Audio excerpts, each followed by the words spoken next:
we're here, this computer architecture and organization, and we've already covered most of the stuff I expected to cover this semester. And that's why these chapters I hadn't decided whether I'm going to cover them. I'll cover them, I guess.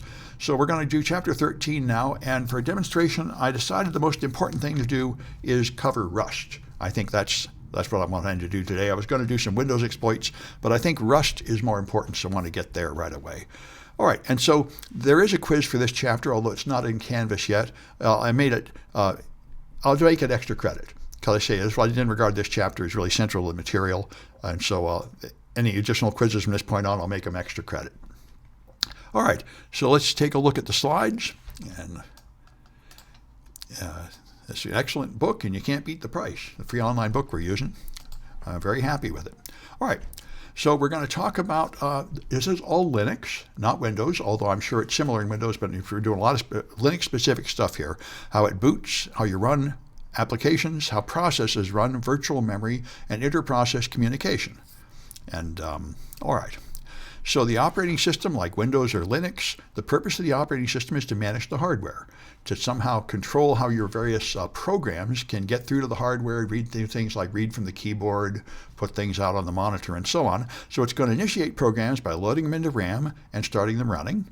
And it implements multi-programming. All modern systems have this. Many programs can run at the same time, even if you only have one CPU core, although almost everybody has 4 or 8 or more CPU cores now. But even if you had only one, many programs can run at the same time by time sharing. They each get a few cycles, and in a few cycles, a few milliseconds each to run. So they're not actually all running at the same time, but it seems that way because it's strobing rapidly between them. And so a process is the abstraction of a running program, and we've talked about this. That's kind of the whole point of this course. Normal users live in a fantasy world, doing things like seeing a desktop and double-clicking on a file and launching an application and opening a web browser to make a network connection. They see illusions to make it easier for them to operate the machine. What's actually happening in the hardware is much more complicated, and the machine code is running down there, which we've been playing with.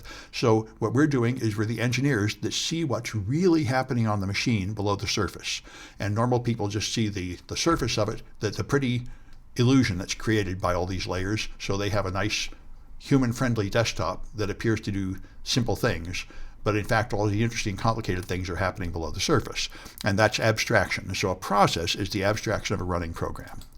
The kernel has the core functionality of the machine, and this is the one that has directly connection to hardware, including the hardware drivers, and so it manages abstractions exported to users, such as files. They see a file like an icon of a piece of paper on the desktop, they double-click it, they can edit a document.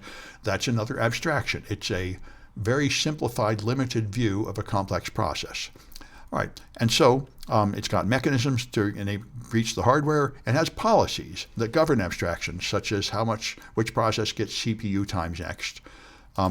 All right, and system calls, we've been using them in all of our assembly language code. This is the API. This is how you make a request for the kernel to do something, and you can't touch the hardware without the kernel doing it for you. So you can use the get time of day system call to get the system clock.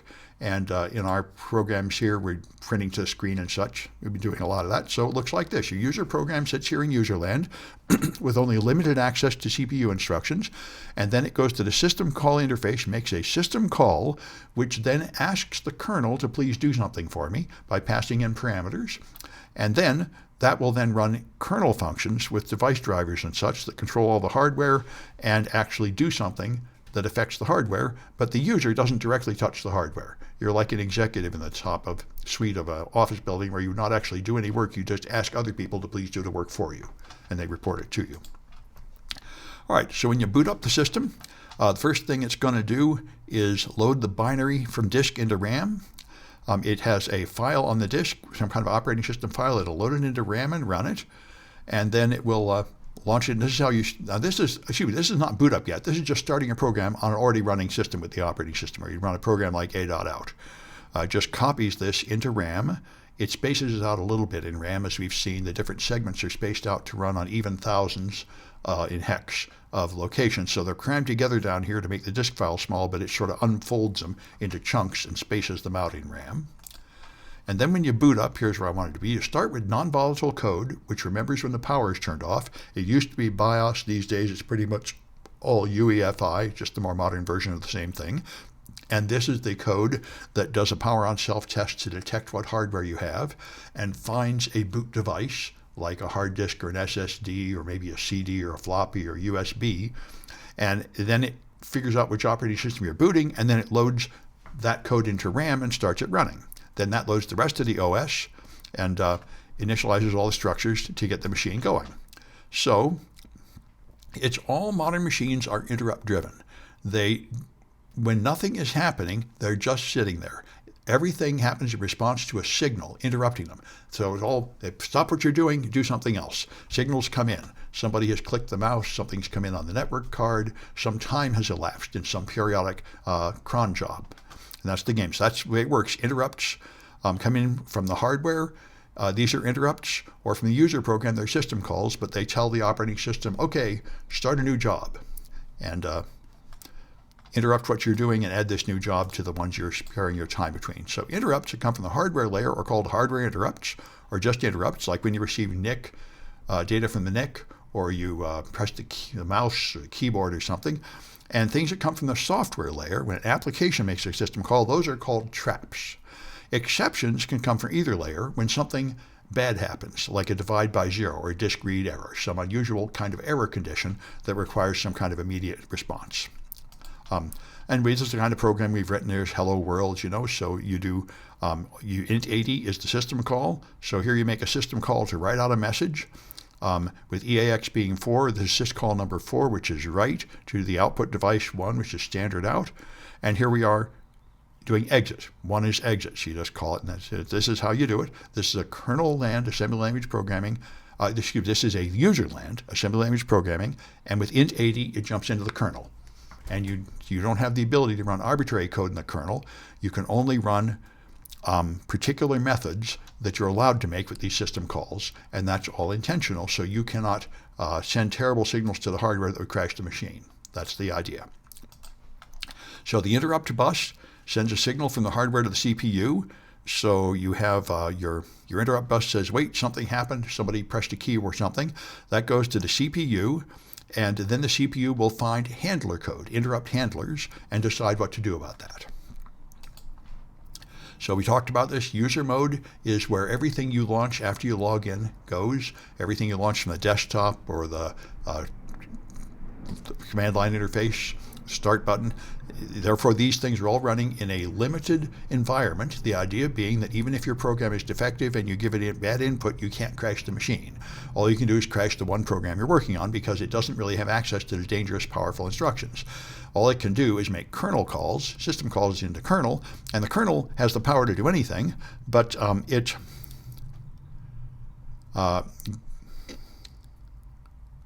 right, it goes down here, and so you see an example here is user program running, and then the interrupt comes down here, and then goes back to user mode. So the user program is here. It makes the jump to kernel mode with int80. The interrupt handler does something like it writes something to the console, and then you come back to user mode. And this is how you do privilege escalation attacks. The normal process of the program is that it sometimes moves up to high privileges like kernel mode or root or administrator, different high levels, and you can sometimes make it stick up here or add extra code that runs while it's in the highly privileged state, and that's why privilege escalation vulnerabilities are very common. Anyway, all right, so now here's the process address space. This is the system until 2018 that was used. Every program runs with the illusion that's the only program running on the machine. It runs in a virtual address space. It has its own memory region. It has a text place to put the code, the text. It has data section, really two of them. It has a heap and a stack that have variable sizes to store data, and each one of them maps the operating system into their address space so they can access operating system routines. Each one of them has the same operating system memory mapped in, so they can all access it. But other than that, they have their own memory section, and they can't write to somebody else's memory section. So that's the system. Now, Meltdown and Spectre were two vulnerabilities related to the way hardware processes memory. And in 2018, they've tried to replace this with a more complicated system that's somewhat slower. That was the problem. Both Spectre and Meltdown discovered that there were security flaws in the procedures that made processors really fast. And all the mitigations to limit the harm these vulnerabilities cause have slowed down the machines. And so it's too bad. But there's a more complicated way of doing this multiple mapping now, which they don't go into in detail in this book. They replaced it with something more complicated. And that's why you may have noticed every time you launch a virtual machine, I haven't noticed it that much lately, but for a long time, every time I launched a VMware virtual machine, a box would pop up saying, this virtual machine is running mitigation for Spectre and Meltdown, and that slows it down. Do you want to turn that on or off? You could make it faster, but less safe, or you could run it in a safe way. And that was a huge problem. And I remember when this first came out, all the cloud services gave everybody twice as much RAM for free to make up for the fact that all their cloud servers suddenly slowed down a lot by mitigating these vulnerabilities. Anyway, so a process is an instance of a program running. So this includes all the sections we've talked about, the executable code, the data, and the context. Now the context tracks the progress of the program's execution, things like the instruction pointer, the stack location, and so on, all the register values. So you have the program itself loaded in memory, and then you have its context. And multi-programming systems are going to run multiple processes at the same time, so they're going to have context switches where you move from executing this program to executing a different process, and you're going to have to save the context of the previous process so you can restore it later. And like I say, this is called the lone view. Each process thinks that it's running alone on a single process system like MS-DOS. That's the idea.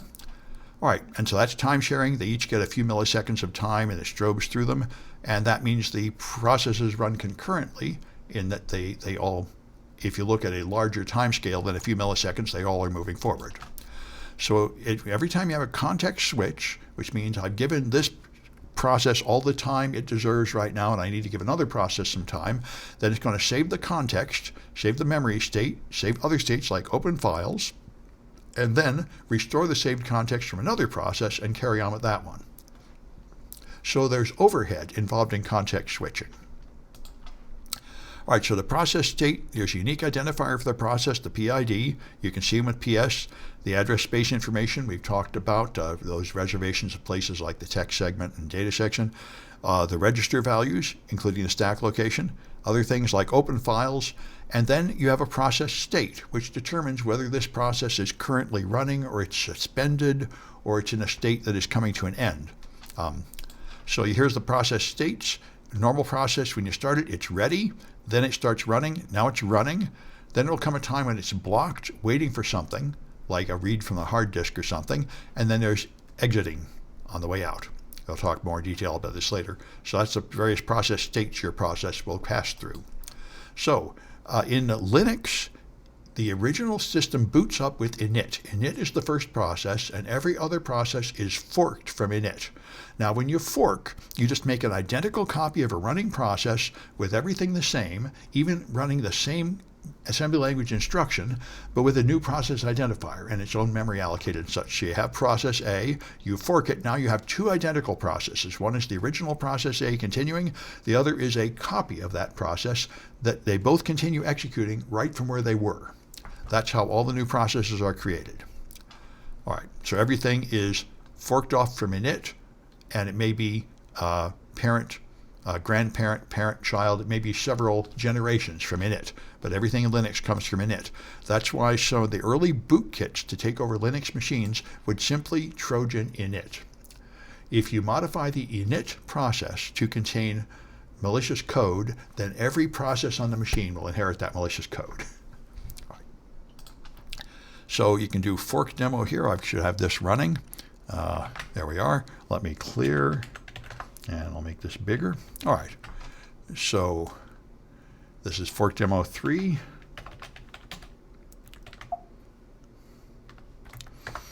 All right. So I bring in a couple libraries. I define a process ID structure here. And so now I do fork, create a new child process. And now the next line will be executed by both the parent and the child. They'll both continue, and they'll print out the PID. Can you do the same with Apple products or just Linux products? Oh, Apple is essentially Linux. Apple is Unix. In terms of privilege, yes, privilege escalation applies to every operating system. I'm not sure I've heard of a recent privilege escalation exploit on Mac, but they come around for Linux kernels about every 6 months. And there's a bunch of them on Windows. that they don't seem to patch for years. If you run Metasploit, there's Windows privilege escalation scripts that just seem to work for year after year. There's a lot of ways to escalate privileges. Anyway, so if I run this thing, you see now there's two PIDs. The original one is a high number PID. The second one is 0. The child process will see its fork will return 0 to the child process. Notice one process has a high normal number, the other has 0, which is not a valid PID. And so here's the rule. Fork returns 0 to the child process, and the child's real process to the parent process. So that's a little confusing, but that's the way it works. And as we'll see, this is necessary because, of course, the reason you forked is probably not that you really want to run two identical processes. You probably want them to diverge now. You want to do something different with the new one. So there has to be some way to tell which one you're in.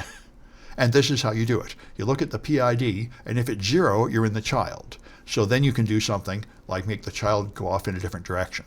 And that's what happens. All right, that's fork demo 4.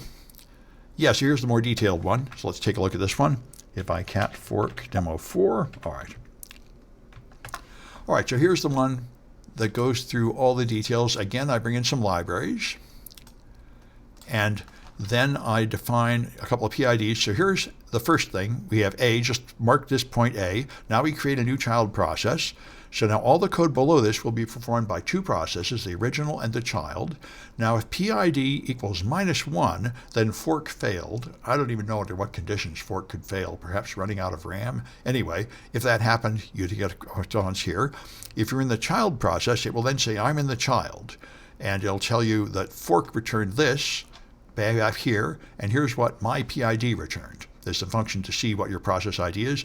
And here's the parent process where we're going to print a similar message. And so now this is how you make it diverge. Only the child will execute this code, and only the parent will execute this code. So this is how you could make a program diverge into two different directions, even though it starts as two copies of the same identical code. Now if I run this, it's ArcDemo 4, then the first thing I notice is A, B, and B appears again down here. And that's true because I'm going to print a B regardless. So I print A in both processes and I print a B in both processes. But notice the timing is not obvious. Here's the parent and here's the child. I don't know if it's consistent. It might not be. Looks like it is consistent when I run it on the same machine, the order of events. But if you run it on different machines, these different events could come in different order just because the processes might proceed at a different order. Now, if you program JavaScript, I could not believe it when I started programming Node.js. The instructions really do not execute in order. They're all intended to be processed asynchronously. So I couldn't believe it, and all my normal programming techniques did not work because I'm used to having a statement and then having the next statement assume the previous one has run, and you can't make that assumption in JavaScript. But you usually can in C. But of course, when you're forking into two processes, then the two processes move forward independently, perhaps at different rates. So again, it's not actually deterministic that it'll happen in a certain order. All right. And that's what they have in your book. They have an example. You could have these labels could come in various different orders in principle. All right.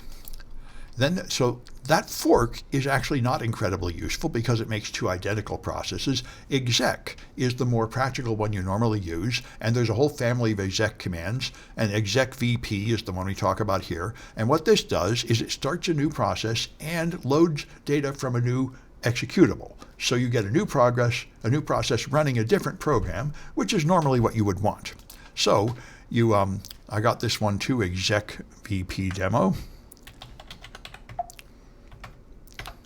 All right, so now what I'm going to do, it's very much like the last. I bring in a bunch of libraries, but then I define these variables. argv0 is the name of the program. I'm just going to run ls, and argv1 is null, which is, I think, a list of additional arguments or something. You don't need it. So then I'm going to run fork, and then if I'm in the child process, instead of just continuing to run a copy of this program, I'm going to do exec vp. You take out the memory of this program, replace the contents with ls, and then run an ls in the child program. And by the way, notice exec vp should never return. This command should replace the running child process with the new process, ls, and it should never continue to execute this code. It should no longer be running this code. All those instructions should be erased. So that's why they put this interesting error message. It should never return from this function. And it doesn't, of course. So if I run that, that's exec. All right, and so there you go. It runs the exec VP demo, and now it runs ls and prints out the files. So that's what it did. I didn't make the main program print out anything, but the child program ran ls, and ls print out a list of files. So that's what it does. All right, and so here you see the diagram. Here's the parent process going to the child, and this runs exec VP. So it runs the child process, which runs until it hits the exec VP, and then it erases all the contents here and replaces them with this other process, ls. So that's how it works. And therefore, the commands after this are never executed. They're just thrown away. All right, like we say. Okay, so let's try Kahoot. I should have them ready in one of my windows here. There they are. Okay, so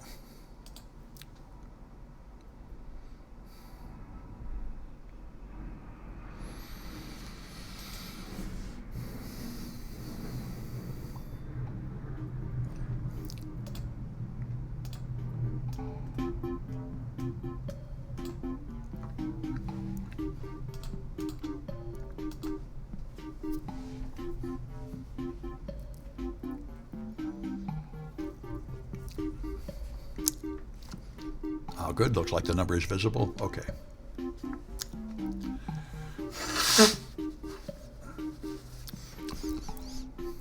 Well, I got a Mac Mini M4, and boy, it's fast. It's so much better. I had a machine from like 2018 that wasn't working too well. This new one really goes.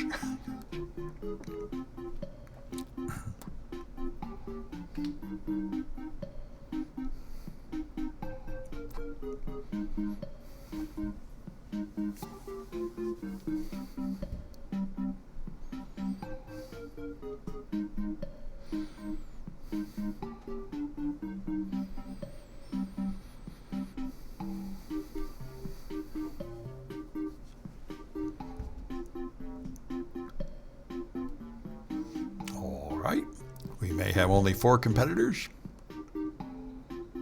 I guess so.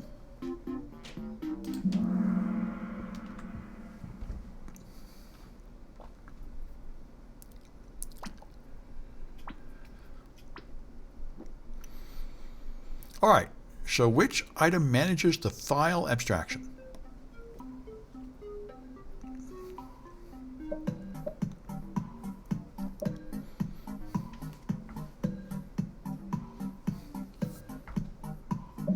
Yeah, the kernel does that.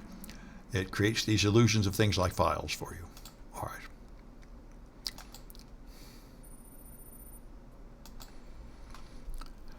All right, which one might have ready or running as possible values?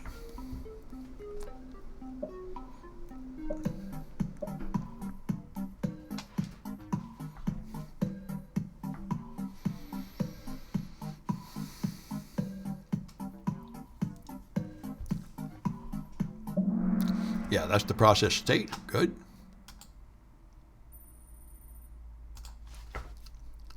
All right, and what function overlays the running process with a different program?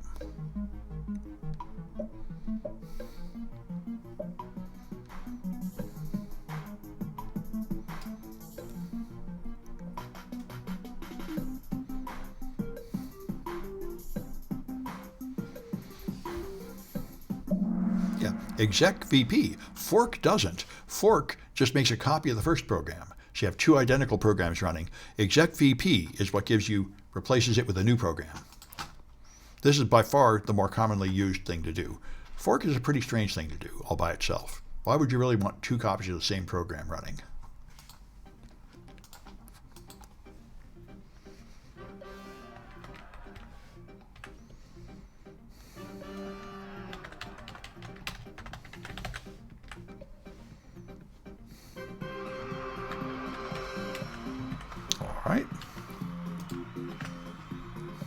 All right, and ethical will have to tell me a better name than that if you want your points.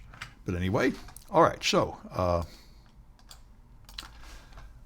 Okay, we'll just keep going. We're at a good time. Oh, good. Warrington, that's what I thought. Good. Good, thank you. I've got your name then. Good. All right, so now we've done this before in our assembly language programming. We had to explicitly make a syscall to execute the exit command, to exit normally, otherwise the program just sort of crashes at the end.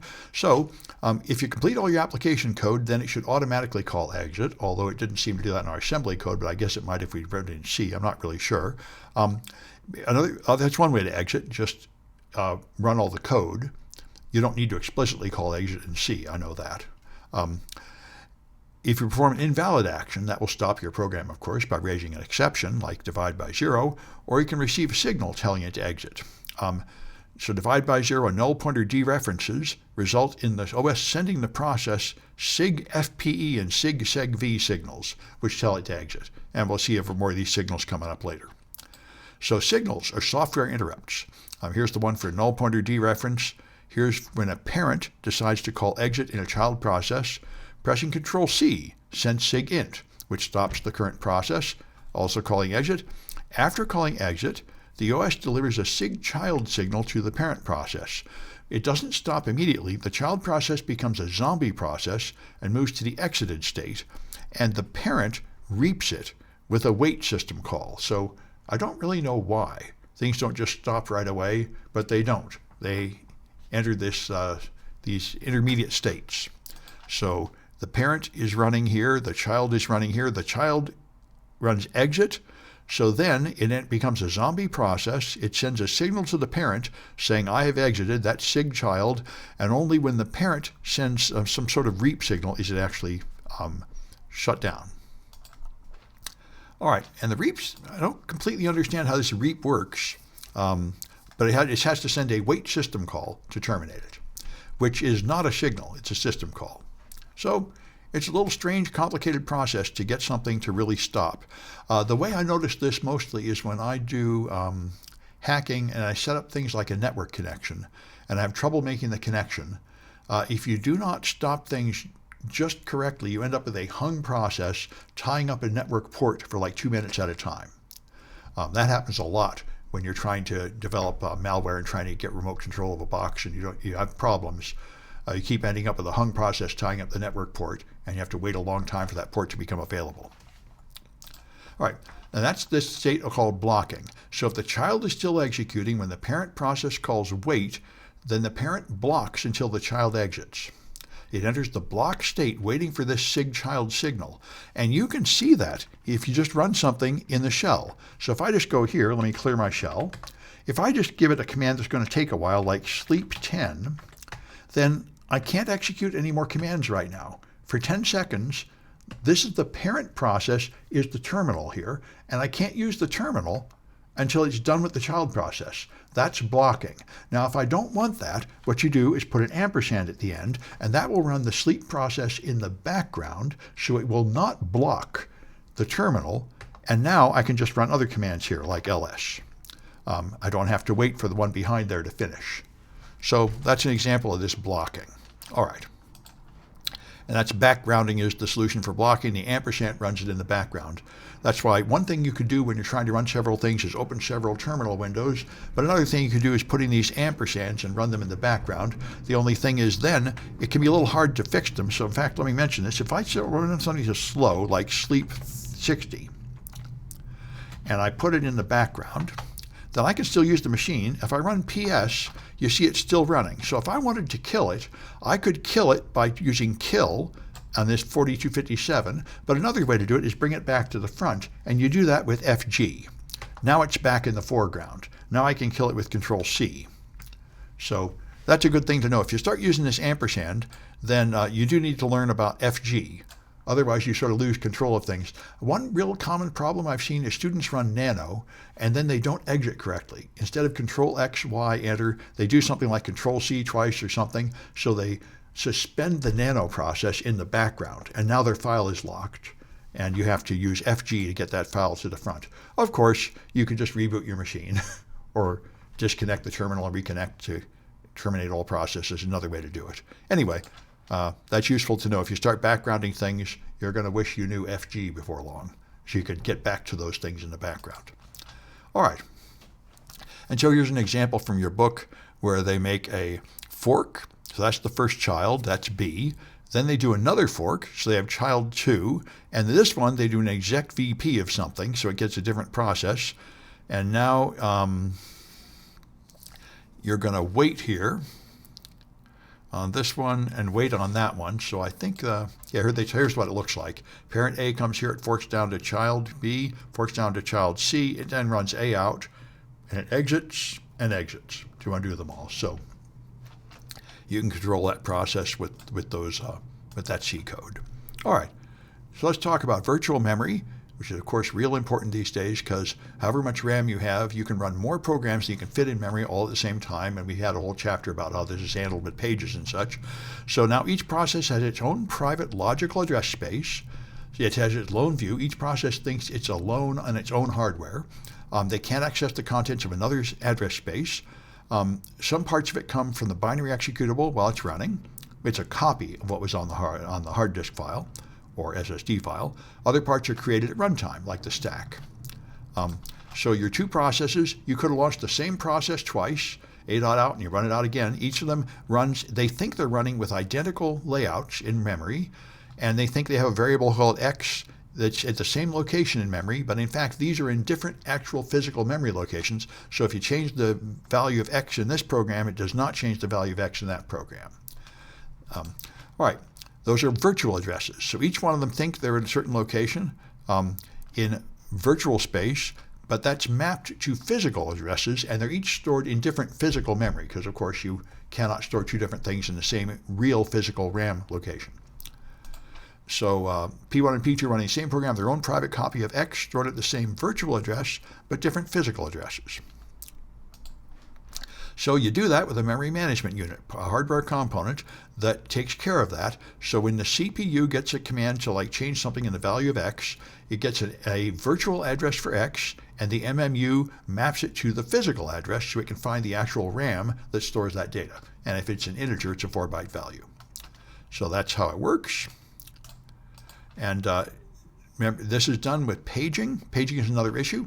So OS divides the virtual address space into fixed size chunks and physical memory into identically sized fixed size chunks. And now it takes and stores them in memory in frames. And as we talked about before, it now has the issue of handling conflicts. We'll get there. So there are going to be two parts. The page number is in the high order bits, and the low order bits correspond to the byte offset within the page. And physical addresses are also divided the same way. So your virtual space of, say, 2 to the n bytes is going to have bits over on the high side determining the page number, and bits on the low side determining the offset within the page. And the same thing for the physical address space. Although it has a larger size, it will have some number of bits on the left determining the frame number and the byte offset within the frame. You call it a frame in the physical memory, and you call it a page in the virtual memory. And both of them are typically 4 kilobytes in size. So now you have to have this mapping, a virtual to physical page mapping, so the OS keeps a page table for each process. And it'll be a page table telling it where the virtual memory really is in real memory. This is very similar to the master file table, which stores where files are stored on the disk that might be in disconnected blocks. You have a list of all the blocks in what order the data is stored. All right, so each page of visual memory has got a page table entry. This has the physical frame number, and it has a valid bit, which we talked about a couple chapters ago, which tells you whether this data currently is valid or whether you've got old stale data here that needs to be refreshed from main memory. And so there's a page table base register, which has the RAM address of the running page's page table. It's a register in the processor, very much like EBP, the base of the stack. This is the base of the page table to tell it where to go to find the actual memory locations. All right. And then we get to memory efficiency. As we did before, we did a bunch of efficiency tests and showed that programs usually access memory with temporal or spatial locality. They either keep accessing memory locations near each other over and over, or they keep accessing memory locations that they've recently accessed, and that means you can greatly improve the efficiency of your system by using the RAM as a cache for the disk. So you load the most recently used contents into RAM, and then you can usually find that the next memory you need is included nearby, and you don't have to keep going to the disk so often. So that's the idea. And your OS only brings data into RAM when a process accesses addresses on the pages that aren't currently in RAM. So you have every time you try to get data from the RAM and it's not there, and you have to go fetch it from the disk, that's a page fault. You went to a page, but the page does not have the data, so you're going to have a page replacement policy, and the one we talk about that is the only one covered in your book, I think is the most common one, is the least recently used policy. So when RAM is full, then you have to kick something out of RAM to make room for new data. So what you do is you find the one that has been accessed least recently. Whatever the oldest thing in RAM is, you kick that out. You figure, well, I guess I'm done using that, and I can kick it out of the way without costing us too much performance efficiency. So now in a paged memory system, this means every load and store to virtual memory requires 2 RAM accesses. First, you have to read the page table entry to figure out where the RAM really is physically, and then you have to read or write the data at the physical RAM address. So that would mean, compared to actually going to the physical address directly, like you did back in the days of MS-DOS, when you had none of this multiprocessing, you just directly accessed the RAM, that would be faster. It's only 1 read operation instead of 2 to access the memory. So this is what translation look-aside buffers are for. This is a hardware cache that stores the mapping of page number to frame number, so it should make it faster to find out where the RAM really is. That's the idea. So this look-aside buffer is a fast place to find out where the real physical RAM is, and therefore approach the efficiency of a machine that does not have paging. All right. And then there's inter-process communication. I was glad to read about this in your book. I've come across this in the context of Android. In Android, I do a lot of Android hacking and security audits, and it's a big issue in Android, how one process communicates with another. And it's, of course, the same thing here. Your processes each have a lone image that they're the only process running on the machine, but there are times when a process needs to send a signal to another process, so there has to be some way for them to communicate. And there are 3 ways for it to happen. You can use signals, message passing, or shared memory. Signals are the ones we talked about before, the sort of signals like to kill a process from exceptions and so on. They're very restricted. In the first place, you can only send a signal to another process running on the same machine. And in the second place, you cannot send very much information. It's a very limited signal, just sort of like pressing a button. Message passing, you can send long messages as long as you want, and they can be as complicated as you want, and you can send them over the network to a different machine. And then there's shared memory. 2 processes on the same machine could choose to share memory, and then they'd have the access to write data there that could be read by the other process. So this is what you do if you really want to have a lot of data going back and forth between those processes. All right, so signals are like hardware interrupts and traps. A trap is a synchronous software interrupt. When a process explicitly makes a system call, it takes effect right away. A signal is asynchronous. A process might be interrupted by the receipt of a signal. And signals are different from asynchronous hardware interrupt because they come from software rather than hardware. So, all right. And here's some common signals. Segmentation fault, interrupt, a child process is executed, an alarm has gone off, kill a process, a bus error occurred, suspend a process, continue a blocked process. These are the sort of things signals do. So when a process receives a signal, there are default actions. If you don't write a special signal handler, it will take the default action doing things like terminate the process, ignore the signal, block it, or unblock. You can, however, write a signal handler and make it do something custom when it gets a signal. And that looks like this here. There's an example in your text of a handler. Here's something that's going to pick up the beep. The SIG alarm handler, it will print out this beep message. The SIG cont will print this. The SIG int will do that. So you can write your own handler to do whatever you want in response to these signals. All right. And then this is where you define the methods that are going to handle it. And here's where you actually implement it in your code. Your main function is going to listen for signals, and if it finds the SIG error, it'll do this one. Finds the SIG-CON, it'll do this one, SIG-IN, it'll do that one, SIG-ALARM, it'll do that one, and now down here, it's just waiting. And like I say, this is the interrupt-driven program. It spends all its time just waiting for a signal, and then when a signal comes, it does something. And then when it's done, it goes back to waiting for another signal. All right. And so message passing, you need some kind of channel of communication. One simple channel is a pipe. A pipe is a one-way channel, and that's what you do in the command line. When you have one command, pipe another command. It will run the first process and take the output and send it in as input to the next process. That's a pipe, one-way communication between two processes. If you want two-way communication, then you make a socket. And a socket has send and receive portions, so you can send and receive, and you could do it on one machine, or you could do it over the network to a remote machine. And in the world of TCP/IP, which is mostly what you use, a socket has a local address and a remote address, and a local port and a remote port. And all those four numbers together define the socket, which allows you to have two-way communication between two processes. And this is what happens when your web browser.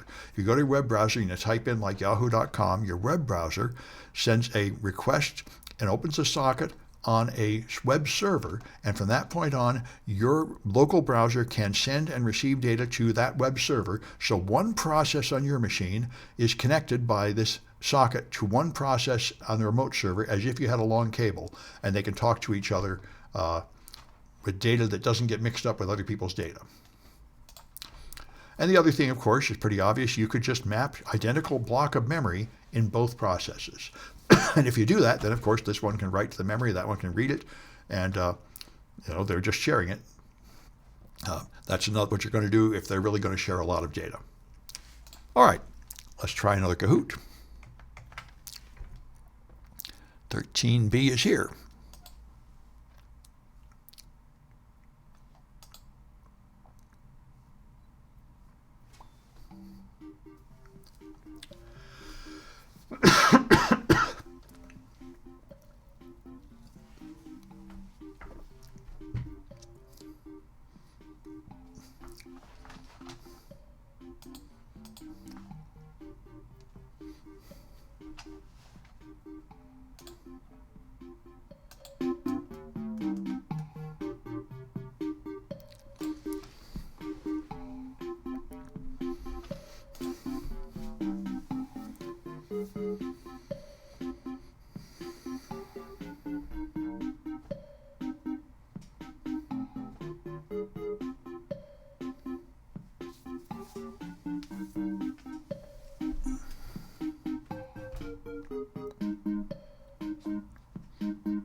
Well, we may only have two competitors. We will charge ahead anyway.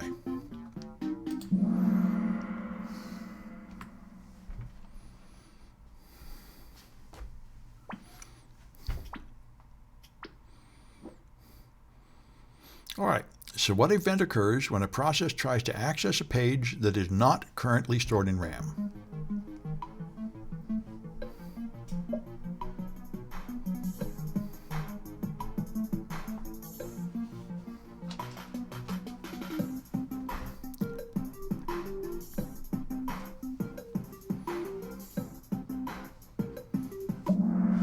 That's a page fault. It looks for the data is not there, so it has to go refresh the data from the hard drive or the SSD.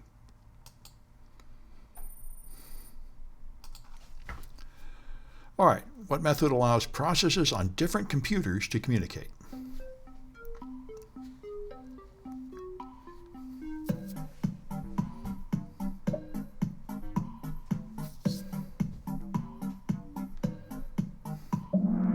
Message passing. Signals don't go from your machine to another machine. Like if you press Control-C, that only affects the current machine, not some other machine. But message passing can go over the internet to another machine.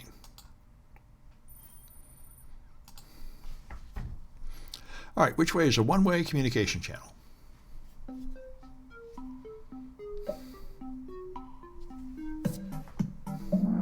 Pipes. Yep. All right, good.